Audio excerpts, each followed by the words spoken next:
think people are losing sight of what ads are supposed to do. Like the quickest way to have an ad not work is like forcing someone to watch it in a place that they're not expecting it. But I'm definitely not prepared to see an ad in my own car. I think personally it was probably the wrong direction to go, but also showcases time and time again that like sometimes marketers forget what ads are for and what ads do.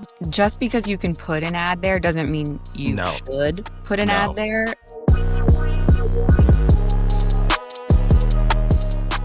You're listening to Media Monitor, where we break down what's happening in the media and the advertising industry and tell you what it actually means. Welcome back to the show, Sean. I am excited to see you. Hi, Kelly. Nice to see you as well. You know what I thought we would do today, Sean, is go straight into the headlines. Just jump right into it. There's so much going on, and I had a lot of stuff to talk about. I'm sure you have a lot of stuff to talk about. I always have stuff to talk about. Let's jump in. Let's do it. What do you got? What's the headline? Take us away. Well, so I'm going to talk about 3 things I saw this week, and they're very wide-ranging, but I'm going to start with the 1-2 punch of WWE hitting the news. Ooh. And I know we both have our ties to wrestling. We've talked about it on the show. Love WWE. So Media Post said that WWE records $160 million in brand sponsorships, and that 67% of those represent new brands. And I thought this was really interesting because they compared it to UFC's kind of new brands added, and they were up. They got 47% new brands. And so when they kind of dug into why and what was driving this, they said that the shift came from the sports producers' regular weekly Raw show, which moved to Netflix in January. And I think this kind of ties into what we've been talking about the shift from linear to digital. This was a USA Network show for a long time. Now it's on Netflix, right at the fingertips of tons of viewers, and it's winning them brand new brands. It's Snickers, Minute Maid, Cricket Wireless, Wingstop, to name a few. So I thought it was something to call out because we've been talking about this trend quite a bit. Yeah. So one thing that I'm interested, because you shared that with me, I was super interested. And obviously, like, we're not going to have this answer, but the thing that I'm interested in is like if you watch some of the more recent WWE games, now that they've been acquired, versus like the Vince McMahon days, there was always a pretty strong mandate about like where sponsorship could be, how it came to life, and there was always this idea of like the circled square is sacred space, we don't touch it. But in some of the more recent tournaments, etc., we've started to see logos kind of appear. So I'm super curious is like how much of this is like net new desire to reach new audiences, bringing in different things versus like how much of it is like straight net new sponsorship opportunities that historically like, Mars could have never been a part of. But now because there's a new package and it comes to life in a different way, now there's something of interest, right? And that isn't to say that, there isn't a value to talking about all of the increasing in advertising and sponsorship dollars. But I am curious of like how much of this is like, if we compared it apples to apples with like the old WWE, how much of it is like truly net new versus like, well, now I can put my logo in places I never could before. I'm interested. Here's my money. Totally. Like, I mean, I think about this because I watch a ton of MLB and, there's so many advertisements creeping up, on the mound, places all over.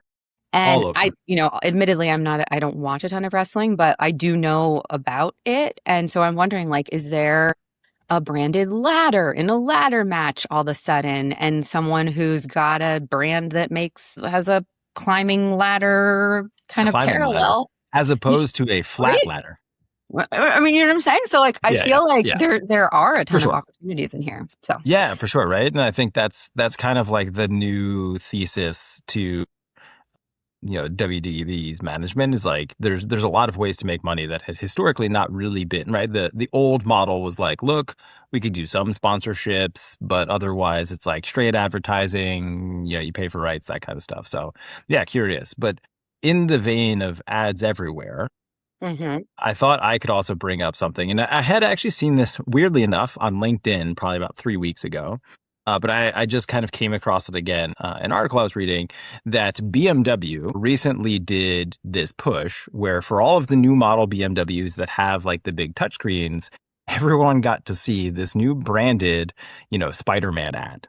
And it's a, integrated Spider-Man ad, Like BMW's in the car? featured in the car. You fire up your car for the first time, and then before you get going, let me just take a quick ad break so you can see everything going on. And people are liking it a lot to like this probably dates both of us, but like the old Apple, everyone woke up one morning and had a free YouTube album kind of thing. And what's fascinating to me is like, as there's more of money flowing into advertising and more people are like, well, how do we get a cut of all of this crazy amount of money being spent on ads? I think people are losing sight of what ads are supposed to do. Like the quickest way to have an ad not work is like forcing someone to watch it in a place that they're not expecting it. Like no one's going to be upset by seeing a billboard in Times Square, right? There's not a single person at this point. Like that's the reason why you go and you take a picture. It's a billboard at Times Square, right? Like that's the trade-off, right? You as a consumer get that. You can kind of see that. But like when I am getting into a car, maybe at this point, if I'm in the back of a taxi, I'm kind of sort of prepared to see an ad, but I'm definitely not prepared to see an ad in my own car. And so that was one of those kind of things that I wanted to bring up was like, in the spirit of ads everywhere, like BMW made this big push. I think personally, it was probably the wrong direction to go, but also showcases time and time again that like sometimes marketers forget what ads are for and what ads do. And I think this is always a helpful kind of reminder to, for marketers everywhere that like advertising everywhere is probably not a great strategy. Like just because you can put an ad there doesn't mean you No, should put an ad no. there. Like I can tell you as a boy mom, who's not quite in his Spider-Man era, I can imagine if that happened to me and he was in the car and he got excited by it, it would be a battle when it went away and he Yeah. wanted to see it again. Because just Yeah. this morning, this AI generated ad that he's in a puppy airplane phase right now. Okay. So this AI generated ad came up on my husband's phone that was a plane that looked like a French bulldog and he lost his mind. Of And course. so I'm just thinking like, oh my God, if I turned on my car and he saw this, like I would never be able to get him out of the car. Yeah. No. Yeah. No, it is hard to claw kids away from stuff at times. I can concur. Yes. Well, I'm going to move into a very different kind of type of headline this week. And this isn't like, I don't think this is like big headline news per se, but Forbes, it's something I've been following and Forbes did an article on it this week. So it kind of made me think it's time to talk about it on the pod. And so the article is how brands can optimize for the agentic shelf and why it matters. And, we haven't really talked a ton about the agentic shelf. And so we'll link the article and kind of walk you through it. But I thought it made sense to just like take a beat and talk about this because it's representing a pretty big change in how brand strategists need to approach their job. And so, like, kind of looking at the history of the shelf, right? So, like, where did it start and where was it for many, many years? It was a physical shelf in a Yeah. store, right? And Piggly we, Wiggly. we talk about this all the time, like shelf placement and store layouts. So we know that. And what we also know really well is like the digital shelf. So, we transition online through vendors like Amazon and Walmart. And within that arena, there's kind of like a few strategies. You've got like your organic ranking strategy, you've got your paid sponsorships. So you've got those things figured out. But now there's this third shelf, the agentic shelf, that requires you to also have a strategy around winning over the bots. And to do that, you need to have what they're calling an AEO and a GEO strategy, an answer engine optimization and a generative engine optimization strategy. And the questions that you have to ask yourself, it's kind of like a shifting mindset because you have to say like, are you good at listing the answers to the questions a real shopper is asking better than your competitors do? And then on top of that, how are you prioritizing this third shelf as compared to the other shelves? I mean, for some of these brands, the physical shelf is like not even a thing, so that's off the Yeah, table. But how much, like, has your buyer buying? So I thought it was time to talk about this because it's a huge shift in for sure. brand strategy. Yeah, right. And like part of the interesting thing too is like in the age of AI, what does discoverability look like? Before there was Instagram and like TikTok, in terms of commerce, you had like end caps in a store where like a new product could kind of fight to show up for the first time. And you're like, oh, I've never had coconut water before, right? Maybe I should try some. I don't know what this is, right? And then like over time, coconut water gets big enough and then earns its place regularly on a shelf. But like the discovery was there and you had to like put it in front of a person. Then like the strategy shifted a little bit and you're like, okay, like I can kind of do a cheap ad on Instagram and get people to buy something for the first time, direct to Mhm. consumer. I don't need the end cap per se. And then eventually I get big enough where like I can be listed as a third party retailer on Amazon and kind of sell my stuff direct there, right? It's like this evolution. But in the age of AI, like if I'm searching for something, there is all sorts of opportunities either as a brand to kind of manipulate, tweak, optimize, maybe not manipulate, but like optimize against discoverability where like some of these smaller brands, which had for years probably done this tried and true method of like in-store and then maybe to a lesser extent Instagram, it's like, they don't have the budgets or the time or the effort to like optimize against all of the EOs that you said, right? Of like, Yeah. all of these. Yeah. And so it's like, what happens to small brands, right? And especially with the age of like consolidation, fewer brands owning more things, is like where my head goes to in terms of this like endless shelf. And in some ways it's like, it's endless, but it's actually like the same 7 companies just serving different things. And it actually, I would be curious if over time it actually ends up meaning less choice in terms of what consumers see and do. 1,000%. And like, I mean, you have to believe that there are some brands out there that are going just all in on Agentic and they're winning because others are kind of like, I don't know what to do yet. And then they're banking on the shift being that like the bots are doing the buying, right? Like Yeah. it's a weird world we live It's a in. weird world. Yeah. I mean, I personally just came across, 3 weeks ago on like markdown sites and how, I think, was it Cloudflare just said for the first time ever that bot traffic, that bot traffic exceeded human traffic on the internet for the Yep. first time.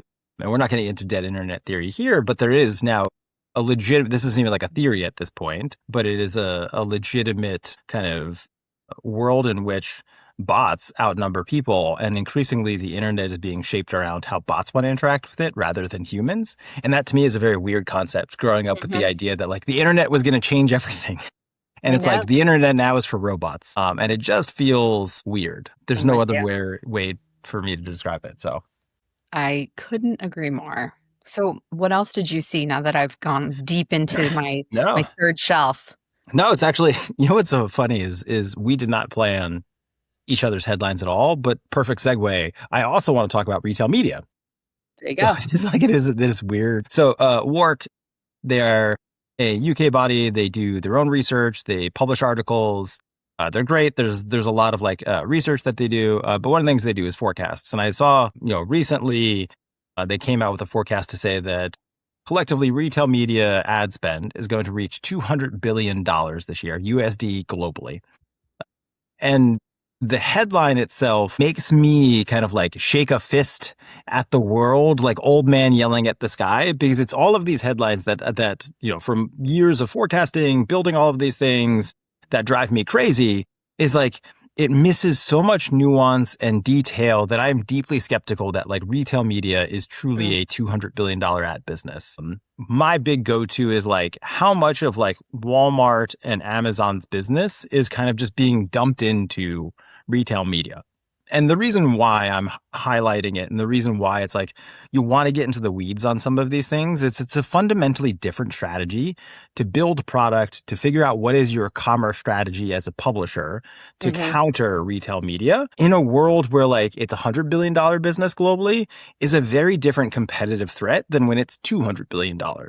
And like nuance matters in these types of things, but often the forecasts themselves are, using data that is fairly flat, right? There's not a lot of depth to it. So you're not getting a lot out of a forecast itself. It's just an eye-popping number with a lot of the detail. And here's where I would advocate, like the detail matters because the detail helps set up product strategy. The detail helps set up competitive strategy.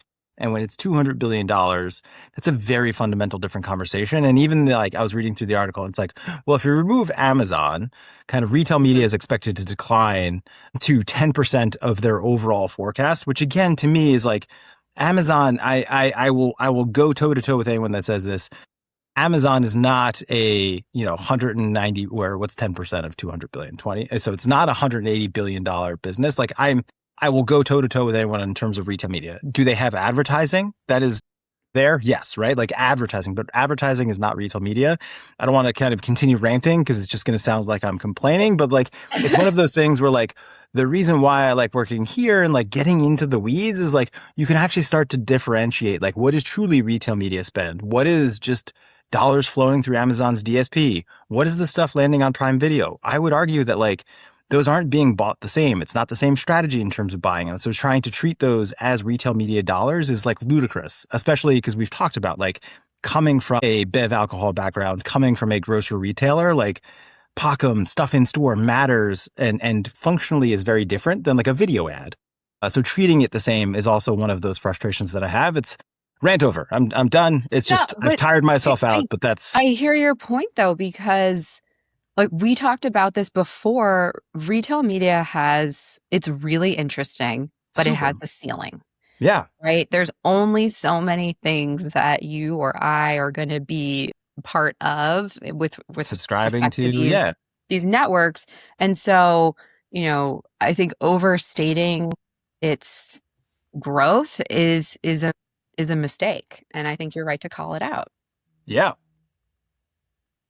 Well, rant over, but I hate to kind of close our headlines on bummer news, but I have to talk about it. So you probably saw the news in an exclusive Adweek post that Omnicom is offloading hundreds of the staffers who built their AI platform, and they're shipping them to a third-party contractor.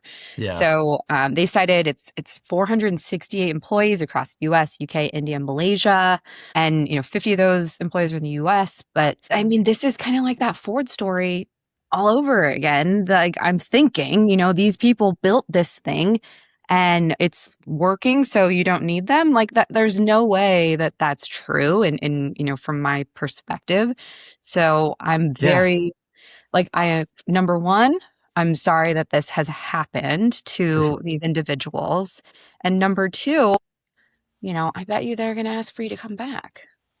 But yeah.